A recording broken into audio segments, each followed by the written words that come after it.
Exprésala está en Lima, Perú, en el IDL, Instituto de Defensa Legal, con Javier La Rosa. Gracias, Javier, por aceptar la invitación a Exprésala, quien ha estado trabajando durante ya más de un año en el tema de consulta previa a pueblos indígenas a propósito de un caso muy visible en toda Latinoamérica, que es el de Bagua, en 2009. ¿Qué pasó en Bagua, Javier?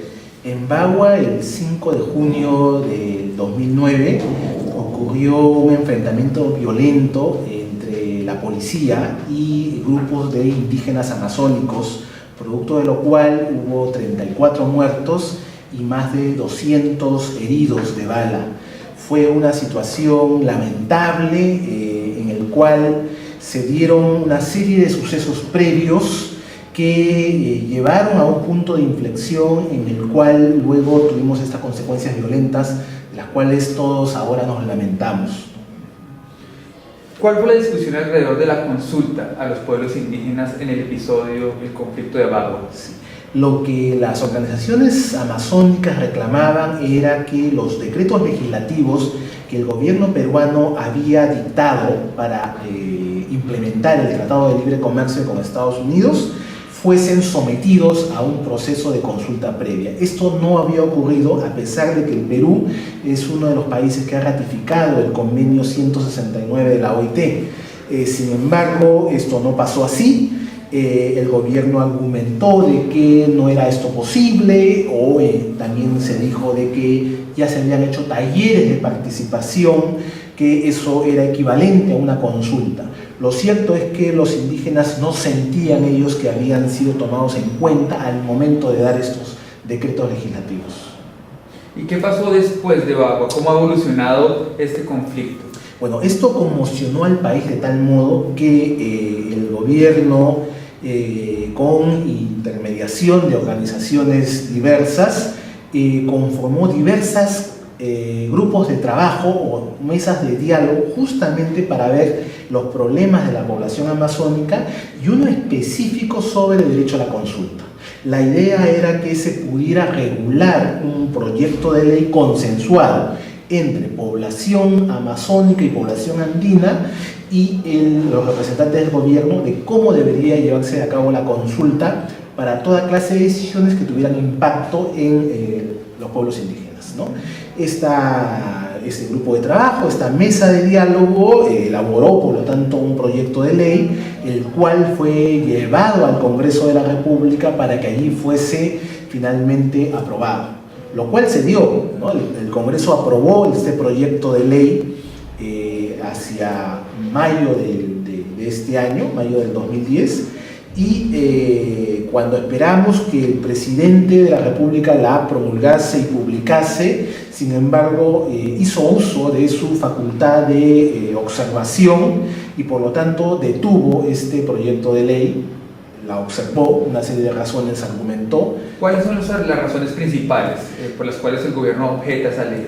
Lo que señaló el gobierno fue que de este proyecto de ley no quedaba clara la facultad final que tiene el Poder Ejecutivo de ejercer una suerte de derecho a veto, ¿no?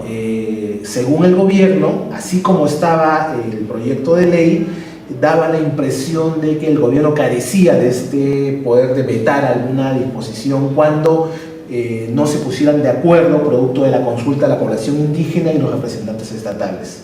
Otro argumento que se usa es que no queda muy claro quiénes son pueblos indígenas.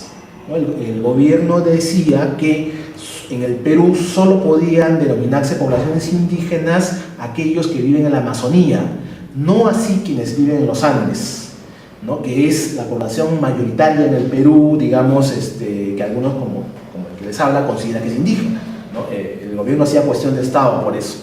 También señalaba de que de la manera como estaba regulado el proyecto de ley cuestionaba lo que el gobierno denominaba su jus imperium, y que eso no era posible, que se trataba de un Estado unitario y que de esta forma se podían alimentar una serie de regionalismos y nacionalismos que serían contraproducentes. Luego, en tiempos más recientes, entonces, estamos en agosto de 2010, ¿Qué puede pasar, Javier? ¿Cómo ves tú el futuro de este tema? ¿Piensas que va a ser conflictivo? ¿Cuál es el panorama de este tema en Perú? Yo veo un panorama bastante tenso, ¿no? Porque en estos momentos el gobierno se encuentra en una posición crítica debido a que tiene un compromiso internacional, o sea, el Perú al ser suscriptor del Convenio 169 tiene un compromiso. Es más, en la reciente Asamblea General de la OIT, que en junio pasado, el gobierno fue con una argumentación en el sentido de que iba a aprobar una ley de consulta. Entonces, hay una presión también de las organizaciones, diversas organizaciones indígenas, por que haya una ley de consulta, y frente a eso han anunciado que de no ocurrir así, empezarían una serie de protestas sociales. Creo entonces que la situación no va a ser fácil en los próximos meses, ¿no? Y lo que puede ocurrir es que si no se respeta la naturaleza de lo que establece el Convenio 169 de la OIT, podrían estallar nuevos conflictos sociales. ¿Cuál ha sido el papel de las Cortes, el Tribunal Constitucional o el sistema judicial ha intervenido en estos conflictos? Sí, es interesante señalar lo que ha dicho el Tribunal Constitucional peruano al respecto, ¿no? Existen 3 sentencias del Tribunal Constitucional que se refieren al tema del derecho a la consulta previa, ¿no? Es más, de esas 3, 2 son recientes de este año. Y que es muy interesante porque todas ellas creo que tienen que ver justo con con tomar en cuenta el contexto político, ¿no? El Tribunal Constitucional ha dicho en una reciente sentencia que en principio estamos ante un derecho de la naturaleza constitucional. O sea, el propio Tribunal Constitucional ha dicho que a pesar de que el Convenio 169 no está como tal, en lo referido a la consulta previa, regulado de manera expresa, digamos, en nuestro texto constitucional, de repente sí lo está, tengo entendido, en Ecuador, ¿no?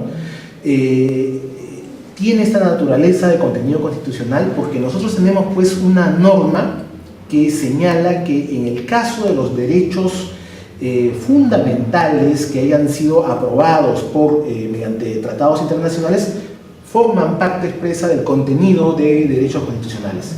En esa línea, el Tribunal Constitucional ha desarrollado esta mención y además ha señalado las etapas que debería tener la consulta. Eso es muy interesante, ¿no? Porque a raíz de eso se ha generado una discusión a falta de ley. Por lo tanto, el máximo intérprete constitucional peruano ha dicho, bueno, vamos a regular de este modo el contenido, las etapas, y por lo tanto todo nuevo proyecto que se elabore tendría que someterse a esas etapas.